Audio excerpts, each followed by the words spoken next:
camera at nag-viral pa. Mister na binubugbog ng kanyang misis. Tingin. Tingin. Kung ang ibang bugbog sarado, mata lang ang walang latay. Wala pa. Ang lalaking ito sa video, pati ang kanyang mata, may latay. Iyak yun sa awa. Mukha, braso, binti, hanggang paa. Punong-puno ng pasa. At ang may gawa nito sa kanya, ang kanya mismong misis. Ano, ngayon, ikaw lang magsasaper. Siya hanggang salita. Tingin. Paano humantong sa ganito ang kanilang sitwasyon? Isa nga ba siyang battered husband? Jason! Ang lalaki sa video, si Jason, halos wala ng bakas na mga sugat sa kanyang katawan. Pero ang kinunan sa video, nakalatay na raw sa kanyang alaala. Nagsimula raw ang lahat nung nakilala niya si Beck na bagong salta sa kanila noon sa Taguig. Nilibre ko siya ng soft drinks, ngayon diniskarte ako na lang. Nililigawan ko pa lang siya, mabait na sa'yo. Sisiga-siga raw si Jason sa kanilang lugar. Pero nung nakilala niya si Beck, tiklop siya. Prinsesa ako kasi talagang sinusunod niya yung lahat ng sinasabi ko. Doon na rin siguro na-pull ako sa kanya. Hindi, sinusunod ko siya kung anong gusto niya. Dati din kasi ako parang tambay na sa kanto na, yun, yung pagkaputol niya ng buhok ko, kung anong gusto niya, yung maayos na damit, pantalon, hindi ako may pantalon dati. Miski bastusin siya ng kahit sino man dyan, nag-aamok na po ako. At walang nakakabiro sa misis ko. Nag-live-in na kami, nabuntis ko siya, na unti-unti ko na binago lahat yun. Na sa gulo, wala na po. Trabaho lang po ako yun, pag out, diretso bahay. Talagang sobrang higpit lang ng misis ko na. Nung siguro umabot na kami 3 years, nagkaroon siya ng trabaho. Umuwi siya, iba-ibang oras. May time na hindi na nga siya umuwi eh. Yun na, may naririnig na ako na issue-issue sa kanya na may ganito nga, babae. Hanggang si Jason, hindi raw agad umuwi matapos ang outing sa kanyang pinagtatrabahuan. Nagtataka ako kasi mag-alas 8 na wala pa siya. Pumunta na ako sa trabahuan niya. Nagtanong ako sa guard. Kuya, tanong lang po, yung mga nag-outing po ba, wala pa rin po? Ay ma'am, kanina pa po. Tinawagan ko siya. Pero hindi niya alam na nandun ako mismo sa trabahuan niya. Saan ka? Sa biyahe pa kami. Ang dami ko naririnig ng boses, nagsisigawan. Sino yung mga babae? Eh, syempre, mga nakasakay, marami kami. May nakasalubong ako. Nandun, ang dami ang kasamang babae. Bek, nandun yung si Pacquiao. Ganito, kasama mga katrabaho, madami babae. Di punta naman ako doon. Nanginginig na ako sa galit kasi nga, niloloko niya na ako. May babae pa. Sobra ka. Talagang nasaktan ko siya. Bugbugan kong bugbugan. Talagang, sorry siya sa akin. Di na daw siya uulit. Sobrang sakal na ako. Marami na rin nagpayo pero hindi ko talaga kayang gawin. Lalo na pag nasama pa yung mga anak. Pero muling may nakarating na balita kay Beck na meron daw kinalolokohan ang kanyang mister. Jason! Sabi ko sa kanya, punta tayo sa Quiapo. Habang nagmumotor naman kami, helmet naman hinampas ko sa mukha niya, sa galit ko. Ayan, ang inunubin ako, yung pagbugbog ko na naman sa iyo. Yung bunganga ko, tsaka yung kamay ko, nagsasabay na pagkagalit ako. Yan, parang sama-sama talaga ng loob ko. Pangalawa na yun eh. Dating sa Cebu, nakaupo lang ako. Parang napagod kasi ako. Diyos ko, kailan ba ito magbabago yung asawa ko? Kasi sorry po ako.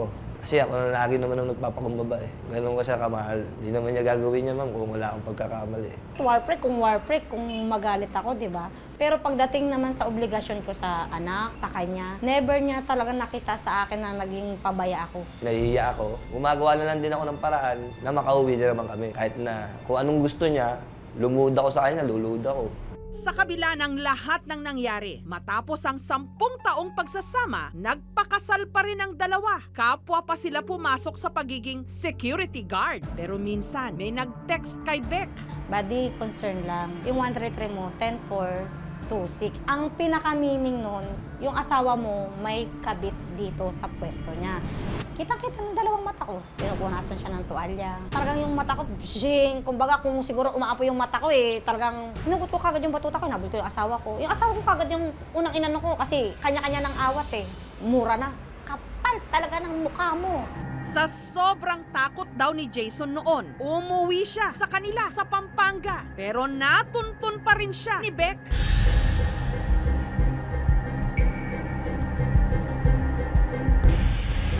Kita yan ang kabit mo, iiyak yun sa awa. Sa awa sa'yo. Yun o, ngayon, ikaw lang magsasaper. Siya hanggang salita. Tingin.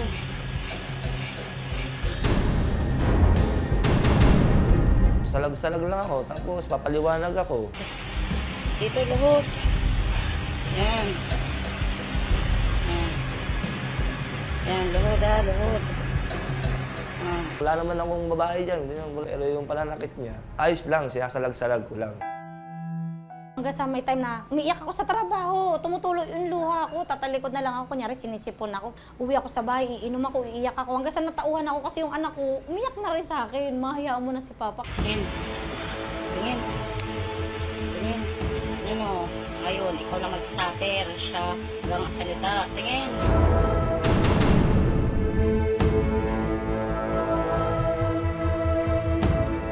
Ang sinabi namang nahuli ni Beck na kasama ng kanyang mister, walang iba kundi ang katrabaho nito at kapwa security guard na si Blez na nagbigay ng kanyang panig. Lalaban ako ng patas at sa maayos na paraan. Basta alam ko na sa sarili ko na patunayan ko na wala akong ginagawang masama at hindi ako kabit ni Jason. Hindi ako makapagsalita.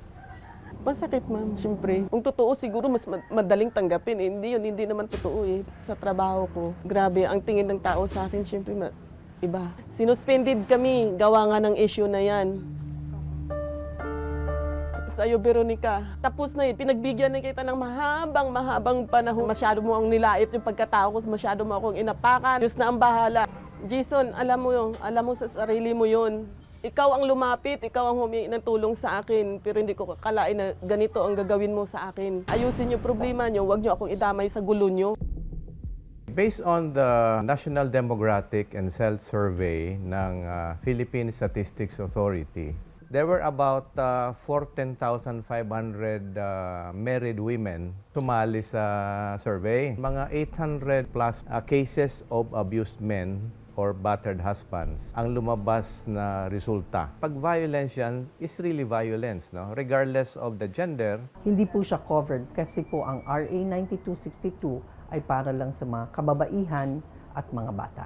Hindi dahil po walang kahintulad na batas tulad po ng RA 9262 para sa mga kalalakihan, hindi naman ho ibig sabihin na walang proteksyon ho ang batas para sa mga lalaki. Yung babae, tinangka niyang patayin ho yung asawa niyang lalaki, pwede ho siyang kasuhan ng attempted parricide or frustrated parricide. Ang mga lalaking sinasaktan daw ng kanilang mga misis pwedeng magsampa ng physical injury at maltreatment at cybercrime kung in-upload pa ang video nila na sinasaktan online. Nung nalaman mo na po sa Facebook, anong na-reaction mo?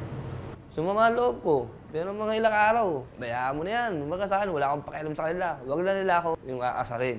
Pero kinalaunan, si Jason umamin din sa kanyang mga pagkakasala. Humingi rin ng patawad kay Beck. Hindi raw siya magsasampa ng kaso. Bagabag ako ng konsensya. Ang takot ko pa rin yung sa sarili ko. Paano na yung mga anak ko? Wasak-wasak tong pamilya ko. Mabilis naman ako magpatawad eh. Baliwala sa akin yan. Basta wag lang yung kapalit yung mga anak ko. Magpahanggang ngayon, sina Beck at Jason magkasama. Katunayan, kapapanganak lang ni Beck sa pang-apat nilang anak. Lahat ng pagsusuyo gagawin ko para magkaayos kami. Mabilis din naman siya magpatawad, ma'am eh. Baga kung gusto niya, umuwi ako maaga, uwi ako maaga. Wala po na akong cellphone, ayaw niya na pag-cellphone-in. Ginawa ko, wag na ako mag-cellphone para walang gulo. Hindi ko siya mahiwalay. Although, minsan nararamdaman niya parang ginagawa ko na lang siyang punching bag. Pero alam niya rin sa sarili niya na hindi ko siya kayang hiwalayan. Sobrang mahal na mahal ko siya. Iiwan ko siya. Kung paulit-ulit lang, tumatanda na ako eh. Tumatanda na rin siya eh. Parang gusto ko nang baguhin eh. Sana naman, huwag na kami magkagulo. Kasi magkakaroon na ako ng high school. Saka pa ako iiwalay pa ba sa kanila, malalaki ng anak ko. Ipinanukala namin na baka gusto ng mag-asawa na kumonsulta sa isang psychologist. Pumayag naman sila. Doon sa pangyayaring bakit niya nabugbog yung kanyang asawa is out of anger. Hindi niya na-control yung emosyon niya dahil feeling niya, ano pa ba yung kulang niya bilang babae at nakita ng asawa niya sa ibang babae na wala siya. Yun yung way niya para ipakmukha niya na kung kaya mo bang babae, kaya ko ring saktan ka. Ang violence ay nasa loob ng pamilya eh. Makikita ng bata na hindi siya secured, hindi na rin sila secured, hindi sila happy family. Ayun, patuloy pa rin ang marriage counseling and family counseling kung possible, family therapy, sa ganon, maintindihan pa nila kung ano pa yung pinagdadaanan nila. Hindi ko alam kung kakayanin ko kung may isa pa na mangyayaring ganong ganap. Although nasaktan kita ng physical, pero deep inside mas masakit sa akin kasi mahal na mahal kita sobra. Kaya please, bilang asawa mo, nanay ng mga anak mo, nagmamakaawa ko na. Itigil mo na yung pambababae mo. Promise, hindi na ako uulit. Kung ano man ginawa kong masakit sa'yo, mahal ko mga anak ko. At mahal na mahal din kita, babe. Tingin. Kahit kailan, mali ang pangangaliwa. Pero hindi rin tama na manakit ng asawa o kapwa. Sa lahat ng pagkakataon, komunikasyon ang kailangan para higit na magkaunawaan at lumalim pa ang pagmamahalan. Mga kapuso, kung nagustuhan niyo po ang videong ito, subscribe na sa GMA Public Affairs YouTube channel and don't forget to hit the bell button for our latest updates.